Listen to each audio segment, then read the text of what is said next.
What is the laziest thing you've ever done? Late to the party, but this one is too good to pass up.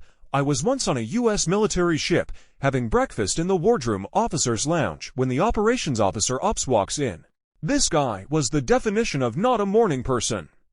He's still half asleep, bleary-eyed, basically a zombie with a bagel. He sits down across from me to eat his bagel, and is just barely conscious. My back is to the outboard side of the ship, and the morning sun is blazing in one of the portholes, putting a big bright-ass circle of light right on his barely conscious face. He's squinting, and chewing, and basically just remembering how to be alive for today.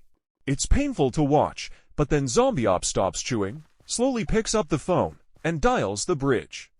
In his well-known "I'm still totally asleep" voice, he says "It's Ops, could you shift our bar pat?"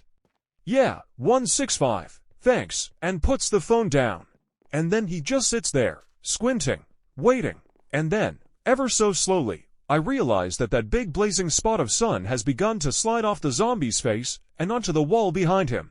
After a moment it clears his face, and he blinks slowly a few times, and the brilliant beauty of what I've just witnessed begins to overwhelm me. By ordering the bridge to adjust the ship's back and forth patrol by about 15 degrees, he's changed our course just enough to reposition the sun off of his face. He's literally just redirected thousands of tons of steel and hundreds of people so that he could get the sun out of his eyes while he eats his bagel. I am in awe. He slowly picks up his bagel, and for a moment I'm terrified at the thought that his own genius may escape him, that he may never appreciate the epic brilliance of his laziness since he's not going to wake up for another hour. But between his next bites he pauses, looks at me, and gives me the faintest, sly grin, before returning to gnaw slowly on his zombie bagel.